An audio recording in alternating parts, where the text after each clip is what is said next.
આજના વિડીયોમાં હું તમને સ્ટેજ હિપ્નોટિઝમ વિશે એક સરસ મજાની ટ્રીક શીખવાડવાનો છું.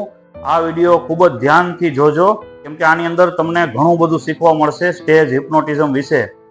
એક સ્ટેજ હિપ્નોટિઝમના પ્રોગ્રામ દરમિયાન એક હિપ્નોટિસ્ટે સ્ટેજ ઉપર 40-50 લોકોને બેસાડી અને એક બંધ જગ દેખાડ્યો અને બંધ જગની અંદર સરસ મજાનું પાણી ભરેલું હતું અને એણે એમ કીધું કે આ જગની અંદર વિદેશથી મંગાવેલો ખાસ પ્રકારનો અત્તર છે અને હવે હું જ્યારે એ ઢાંકણું ખોલીશ એટલે ખૂબ જ સરસ મજાની સુગંધનો તમને બધાને અનુભવ થશે.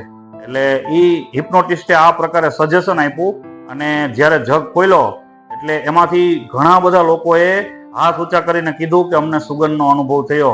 હકીકતમાં એ જગમાં ખાલી સાદું પાણી હતું. તો આવું કેમ થયું એનું સાયન્સ તમારે જાણવું છે. દરેક વખતે પાત્રને સ્ટેજ હિપ્નોટિઝમ દરમિયાન હિપ્નોટાઇઝ કરવામાં નથી આવતો. તમને જાણીને નવાઈ લાગશે કે હિપ્નોટાઇઝ કરી અને ઘણા લોકો ડાન્સ કરતા હોય છે. ઘણા લોકોને એમ કહેવામાં આવે છે કે તમારે મધમાખી આવે છે, કરડે છે, ખંજવાળવા માંડો.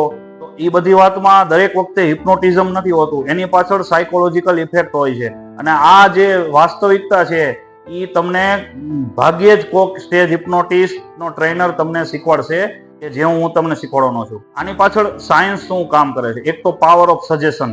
તમે કોઈ વ્યક્તિના દિમાગમાં સજેશન આપો છો અને તે સિવાય એક્સપેક્ટેશન ઇફેક્ટ આમાં મહત્વનો ભાગ ભજવે છે.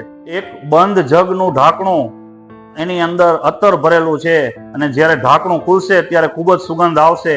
આ પ્રકારની વાત કે સજેશન આપણા દિમાગની અંદર એક પ્રકારની એક્સપેક્ટેશન પેદા કરે છે, એટલે કે અપેક્ષા પેદા કરે છે. મનુષ્યનું દિમાગ ખૂબ જ શક્તિશાળી હોય છે. જ્યારે તે એવી અપેક્ષા રાખે છે કે અહીંયા સુગંધ કે દુર્ગંધનો અનુભવ થવાનો છે, ત્યારે દિમાગ ઘણી વખત ખોટી સુગંધ કે ખોટી દુર્ગંધ કે એ સિવાય બીજા ઘણા બધા પ્રકારના અનુભવો આપણી ઇન્દ્રિયો દ્વારા આપણને અનુભવિત કરાવી શકે છે. ક્યારેક ક્યારેક આ ઘટનાને પ્લેસિબો અથવા તો નોસેબો ઇફેક્ટના પ્રભાવ તરીકે પણ માનવામાં આવે છે.